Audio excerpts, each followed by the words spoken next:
Welcome to Ash Crowley, and this is The Alchemist Ascension. Are you certain you wish to leave a family, Byron? The young lady in prim traditional wear asked. Her hair, as fiery as ever, swayed in the morning wind, her face pained. Mother and father don't want this. I don't want this. I know, Rosabelle, I know. However, what will I do once I follow the family? I'm tired of it all, especially our involvement in politics, I remarked. I've always followed the family, always done what they asked of me. I wish to be a bit selfish, for once in my life. Will you remember me? No, us? Will you remember us? Will you remember your stoic father, your kind mother, and your selfish little sister? She asked, tears somewhat visible in the corners of her eyes, accentuated by the caress of the morning sun. I smiled slightly and sorrowfully. How can I forget my family, Rosabelle? I closed my eyes to see their faces again, but the image always fell short of a real thing. Father taught me all he knew about the world and family. Mother taught me about kindness and the gods. You, my dear sister, taught me about responsibility and suffering the selfish. Her tears erupted together with a soft wail. She always was the crybaby, and regularly received what she wanted. It is but the grace of the gods that she stayed as humble as she was. She'll likely resent me for this later in life. She calmed down ever so slightly. Where will you go? Will you follow to another part of Magna Graecia, or will you travel to Asia Minor? Neither, I said, baring my teeth in a smile. I'll go as far north as I can, and avoid the colonies. There's a whole world to explore beyond the confines of what we know.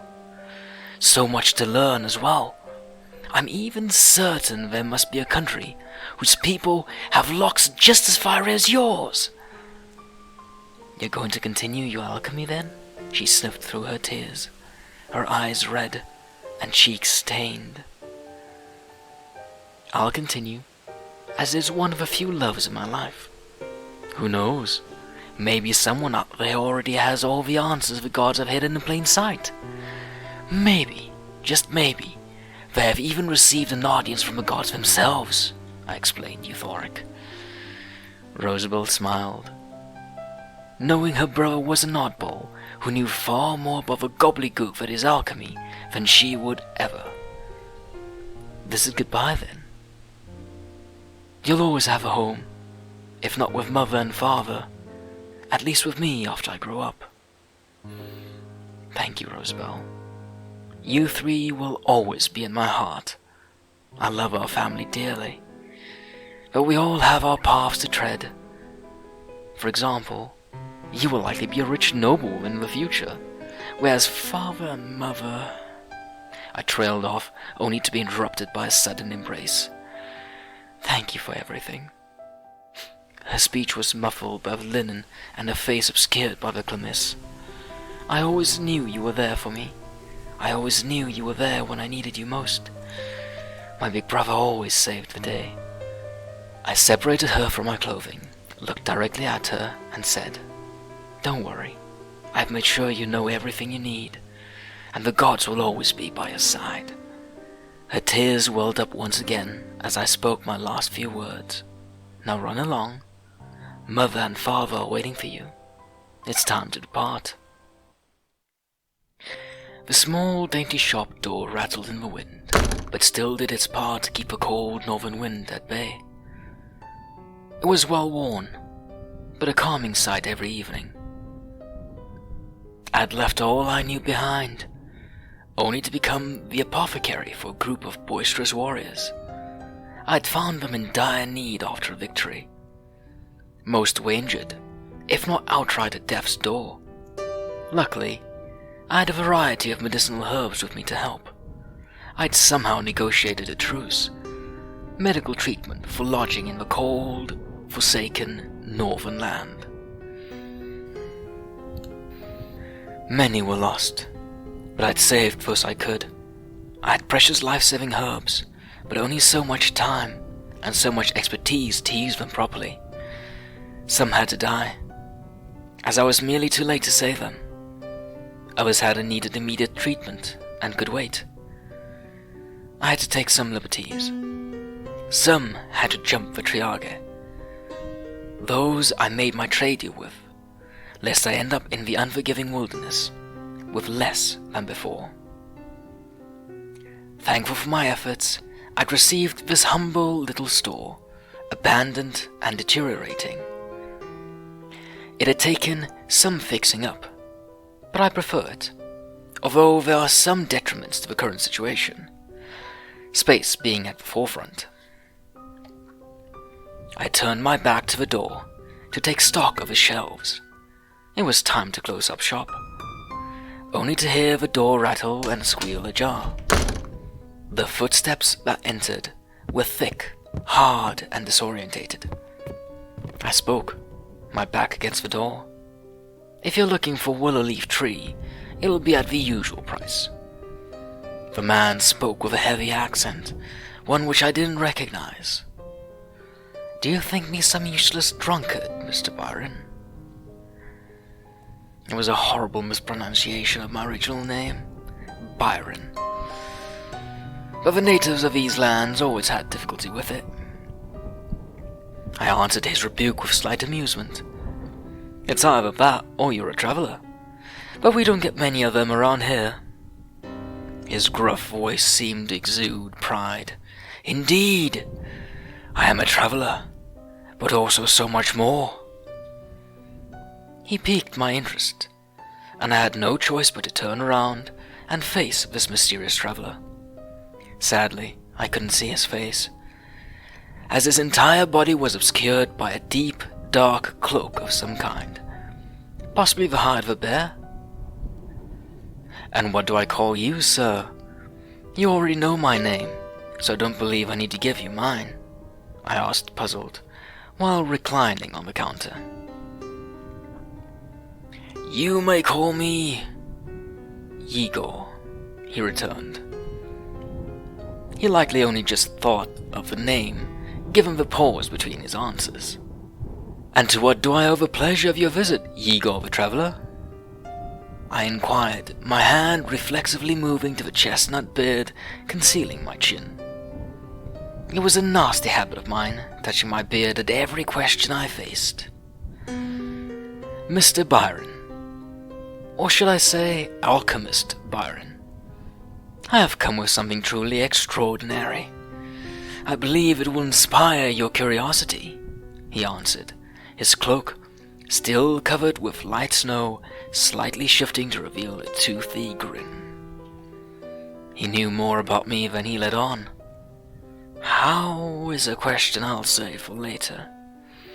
What's important is that he knew I was an alchemist, an experienced one.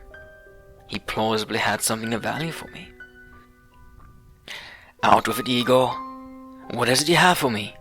Unless you're another imposter who has found the answer to the cosmos, I quipped. I found too many of those on my travels.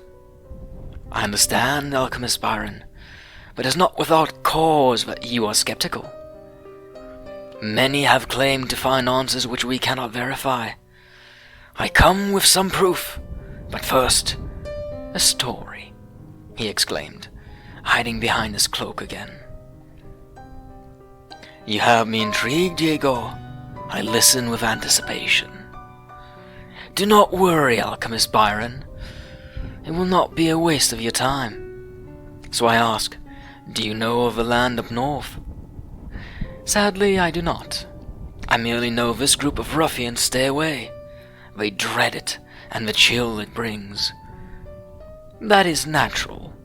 The northern lands, far more north than you are now, are a harsh wilderness. Some even call it purgatory. Survival is only for those who accept the monsters they are. You wish me to think that a god could reside there?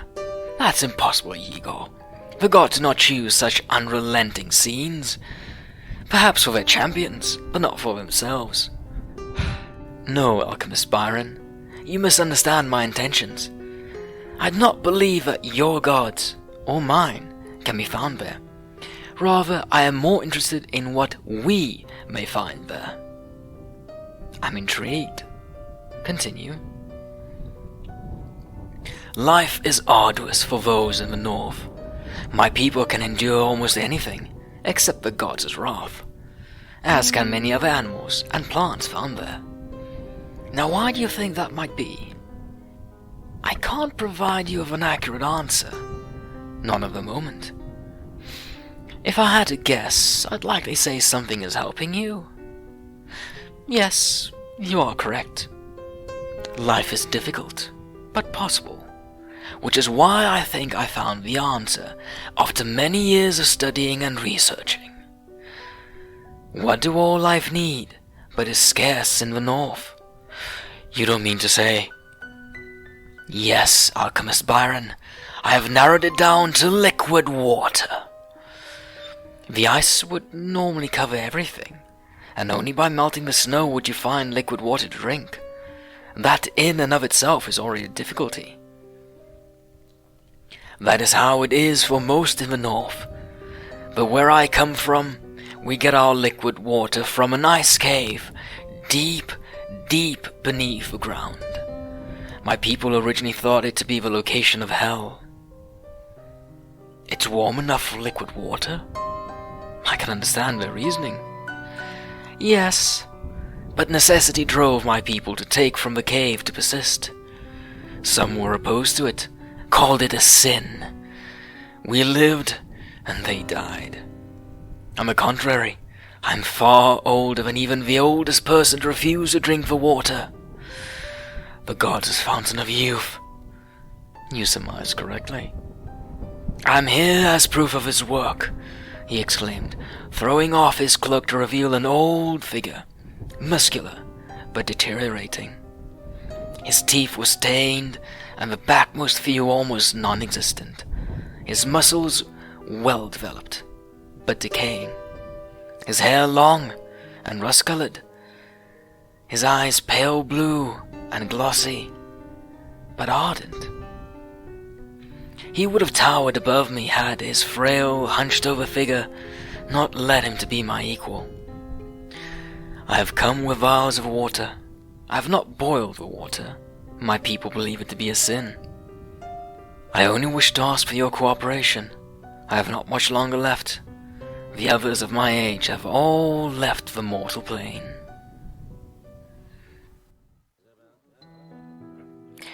Igor and I spent some time together experimenting. He had brought enough cooled water for a lifetime of experiments. Sadly, he passed on, as per his prediction, not long after. We found out that the water was indeed the case. The animals, what little few we could find, all lived much longer and healthier lives given a regular dose of liquid. We just couldn't determine why. Did the gods bless this particular spring? Or was there something more primal to it? I had one more theory, but Ego always objected to it. Self-harm. Not the coward's way out, but rather self-experimentation. Ego and I knew that the stomach somehow helped cleanse the food we consume. But does it also affect the liquid? Can we remove the stomach from the equation entirely? And if so, what would the effect be then? To ensure my success, I commissioned the resident blacksmith. It took some time to explain the diagrams to him, after which he swiftly proceeded to build the contraption. Sadly, he made the first batch out of copper, a mistake I needed him to correct. Copper somehow always ensured the liquid's effects were negligible at best, and I couldn't allow that. I already paid for the contraption, and the blacksmith would not remake it without the costs for the materials. I had to fork out more coin, this time to receive an iron variant. It still had some faults, but these were mine to solve. I guaranteed the contraption I obtained would be sealed and filled it to the brim with the liquid. I then proceeded to plunge it into my right arm's most prominent vein, right at the joint of the elbow. I felt the liquid course through my body while scurrying to find something to stop the immediate bleeding. There was nothing left for me to do. My body would take care of the rest. I ensured to record the experiment in detail, from the start to finish. I noted not only the fascinating path the liquid trekked, but also the crushing nausea I felt as it progressed. There were no immediate results. There never were. I just made sure to continue the treatment the next day, noting the same results as the first. I continued the experiment using different parts of the body. It was nearly a fortnight after the first injection when I stopped the test, only due to a strange anomaly. The wounds I obtained had all healed, even the most recent ones. I stopped for a day to wholly inspect my body, draw the necessary diagrams, and to note any anomalies. I continued the day after. It was a fascinating experience, an heretical study, whoever got to hear about it. Not only would Thanatos, Tartarus, Zeus, and Apollo brand me a heretic, the other gods would surely follow. Perhaps only Ananke and Athena would support this current endeavor.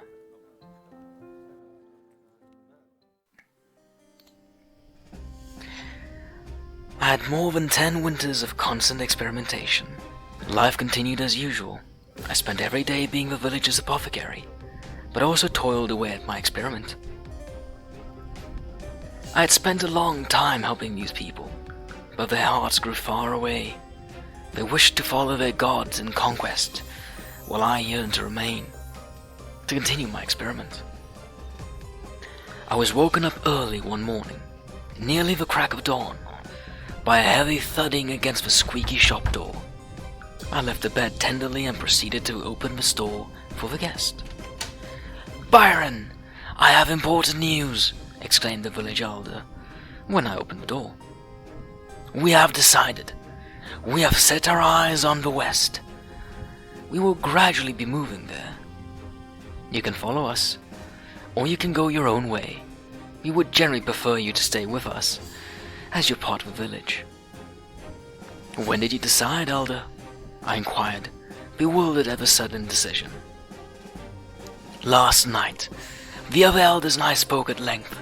The gods gave Elder Norvin a vision, after which we decided," he exclaimed, his eyes those of a zealot, but still somehow tender. "How long do I have to decide, elder?" I asked, my hand moving to my chestnut hair, the chin in reflex. "You have at least until next week to decide, after which we will be leaving this homestead of ours," the elder explained, hopeful. I answered him honestly. "I am uncertain. I wish to continue staying here, but I also wish to continue my travels up north. It was always my plan to resume my travels. Life just got in the way." "Byron," Elder Cohen said, his eyes solemn, "you are running out of time." He paused and looked deeply into my eyes before proceeding. "You are a good friend of mine, which is why I'm concerned about you. You've been here for more than 10 winters already. You have a home here, and people who wish to spend their life with you. Remember Lucia and Renat? Both fancy you something fierce." I smiled while bringing up a mental image of both.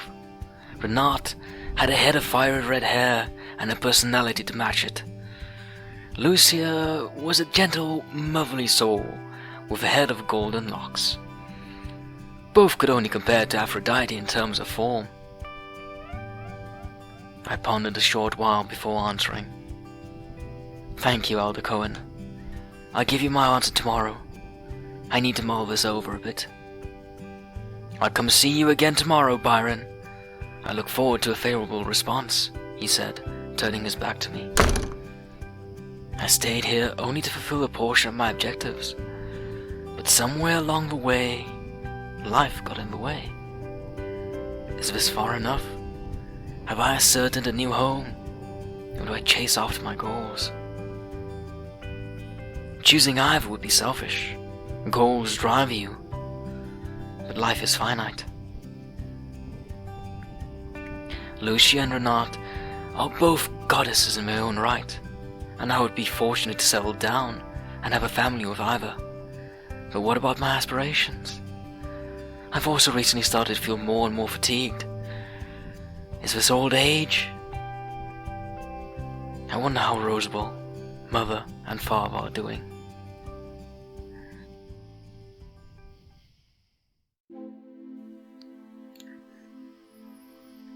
I didn't know why it was dark, and I didn't understand why my body was as cold as it was. It felt as if a cold northern wind had not only come to embrace me, but became a part of me. It took a while before my joints were able to move again. First with my fingers, then my toes, followed by my legs and arms, and finally my neck. They were only able to produce minute actions at first, but later were capable of more extensive movements. I cracked open my eyes, only to be encompassed by more impenetrable darkness.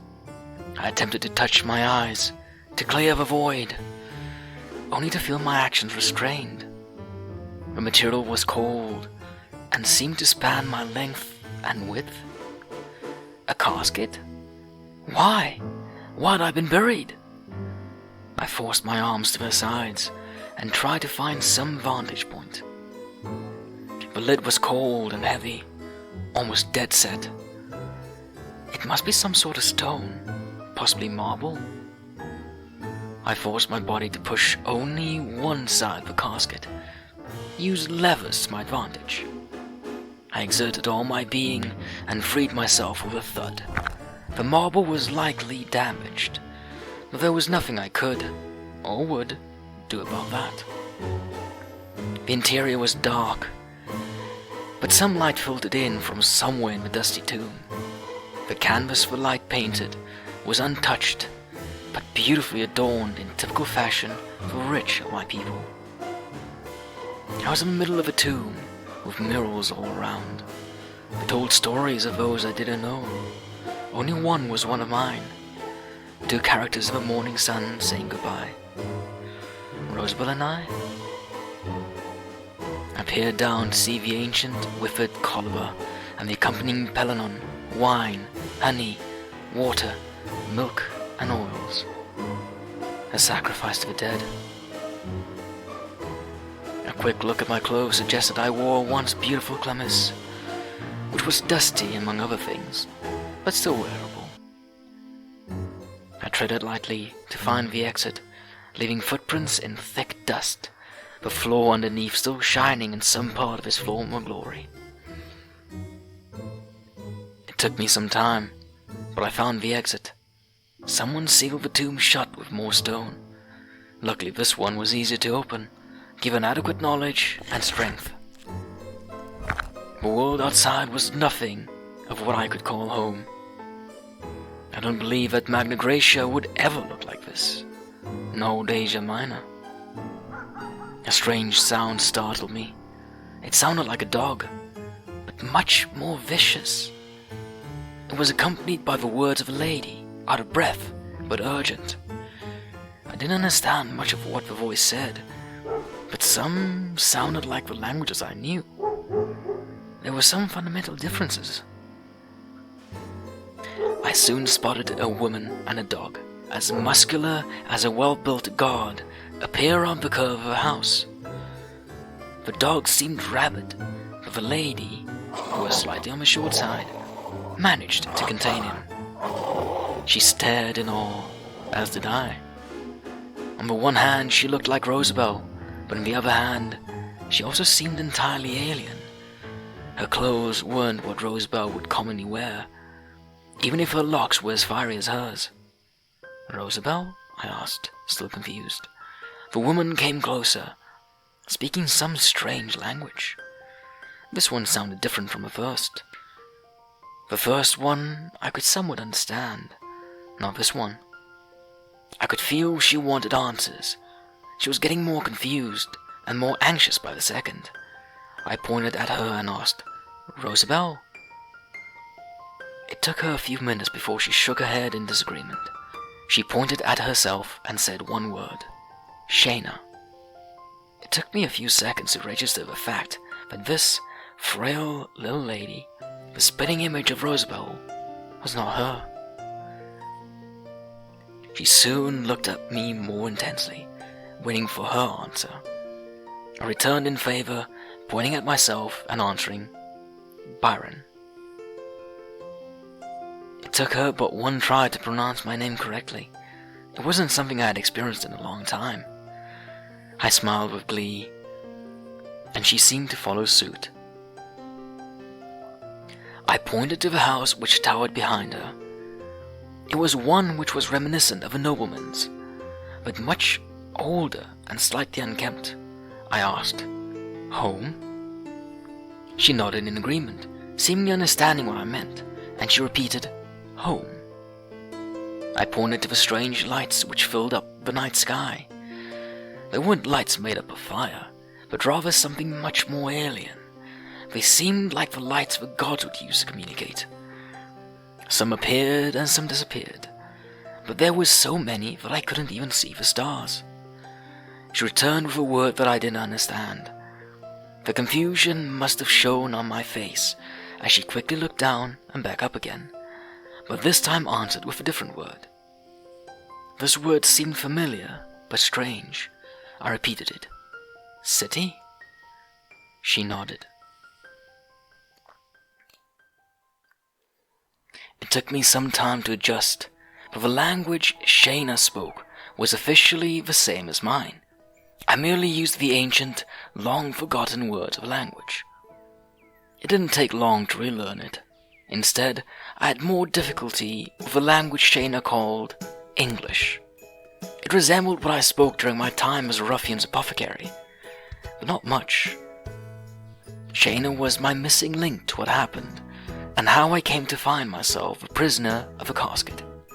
She explained that this plot of land, and the house she owns, came from somewhere down her family. She inherited the house and all within when her family tragically died. She can only afford to keep the house thanks to not only her previous family taking care of her, but due to her being what she calls a chief executive officer for a rather lucrative industry. She didn't say much else, and I didn't ask much else. Life has changed drastically. Where before I had to hunt, scavenge, and ration, now I merely need to push a button. There's so much that changed. Everything I knew is now no longer the norm. There's no more Zeus, no more Hades. Instead, there's someone we call Christ. There's no more alchemy, but now chemistry, biology, physics, mathematics, and information technology. All the knowledge in the world seems to have been discovered. It feels like people have become gods themselves.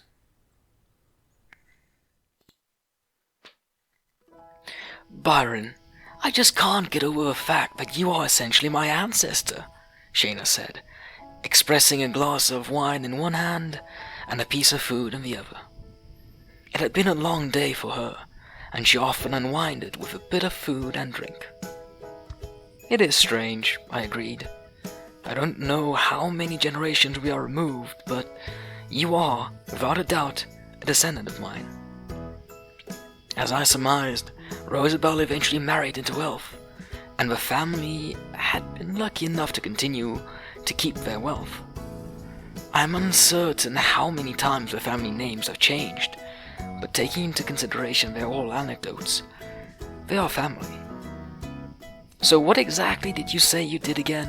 Shayna questioned, filling up her now empty glass again. I was an alchemist, a studier of the universe, the gods, and nature, I expressed proudly. Normally we call those philosophers, she interjected, slightly tipsy. Not quite. I am nowhere near to being a philosopher, as I hadn't had the training, I corrected. She put her glass down after taking one last swig of wine, to wash down the food we had been eating. She ended up using the palms of her hands to hold her head aloft while resting her elbows on the table. She asked, with her voice slightly muffled, "So what exactly did you do, and what are the differences between philosophers and alchemists?" "That's a difficult question," I returned. "But think of it like this. Philosophers mainly thought and wrote about the universe. Some performed experiments to prove their theories, but none could work as a herbalist. Alchemists can. We alchemists can help with a hangover, but also with oils that can help kill the prey you wish to hunt." "You mean to say that you were something like a doctor then?" "Well, I was. I was an apothecary before I found myself here. I sold willow leaf tea for hangovers, wheat and barley as pregnancy tests." "Wait!" she interjected. "You sold tea and wheat? Aren't you just a merchant then?" "We specifically prepared what we sold, and often helped with colds and fevers as well," I explained. "Alchemists know more than herbalists, but not as much as philosophers. We know willow leaf helps with pain in general, while wheat and barley sprout when a pregnant woman pees on them." "Things have changed so much. Now we don't need those herbs, but instead have tablets and pills." "I find it strange that things have gone as far as they have. The last experiment I worked on was the gods' fountain of youth." "Wait, you think they existed?" "We all did. We believed in the gods and their treasures. I knew priestesses who communed directly with Athena and Apollo. In today's world, most people aren't religious. We don't believe in the gods, their treasures, or their champions. We aren't sure what to believe. I find that quite sad. It seems like a life without goals. Many are without goals. They merely live day by day." A silence drifted in the air. It seemed as if Shayna was talking more about herself than others. I didn't force the issue. She had the right to her own privacy. The silence almost became deafening before she took another swig of wine. I followed suit as she asked, "Byron, I have to ask, how exactly did you come back to life?" I had just placed the wine glass back on the table, but swiftly picked it back up again, draining it. I took some time to gather my thoughts before answering. "I am uncertain as to how. The last thing I remember was going to bed deciding to spend the rest of my life with the ruffians I originally saved." "That's all you remember?" she questioned, her hazel eyes inquisitive. "It's strange. Elder Cohen, one of the friends in the village, came to ask me to join them. They were planning on moving west, at the god's behest. I had an incentive too. My experiment hadn't shown the results I had wanted, and I had the chance to start a family with either Lucia or Renat." Her eyes lit up when I mentioned the names, but calmed back down again. "So you chose a family over your experiment?" "I did, yes. I was getting older and could feel it. I looked young, but I knew I wasn't.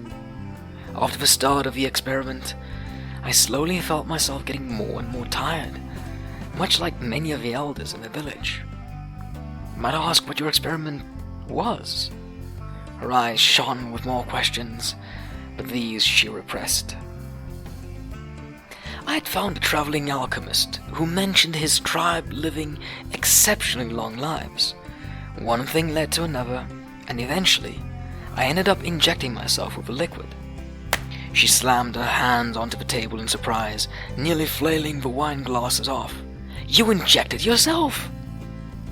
"Calm down," I reassured Shayna, her eyes still wide. "Nothing happened. I continued the experiment for 10 years with no real results. I just looked younger and experienced unbearable bouts of fatigue." 10 years, she mumbled, her hand moving to cover her mouth in thought. I continued. "Yes, I continued for 10 years. Yigo and his village drank the water and had similar effects. I wanted to see what would happen should I cut out the stomach in the process. That body of water must have been littered with bacteria and other organisms, she exclaimed. Bacteria and other organisms? I questioned. What are bacteria and other organisms? All bodies of still water contain them. They are everywhere. Life is all over. Some are so small that you can't see them with the naked eye. Can you tell me more about them? Better than that. I have books that can. You might have been infected by something that keeps you young, she exclaimed in glee. Shayna helped me obtain the books and even helped me start. She gave me a room to use for all my experiments and studies at no cost. At first, I toiled away at the books. They were intimidating and colorful. I quickly learned about cells, bacteria, and microscopes. I asked for one from Shayna, and within a week, obtained equipment that helped with my experiments. It didn't take long to find out what made my blood different. I was jolted awake by a knock at the door. I rushed to look at least partially presentable and answered. Enter. Shayna entered the room with uncertain steps. Her body seemed fatigued and hunched over. She looked at me with her weary eyes and said, I have bad news, Byron. My mind rushed with the possibilities, but staying calm in a crisis is what allows for survival. I nodded and inquired, what exactly happened? She drooped her head and answered, We have a plague.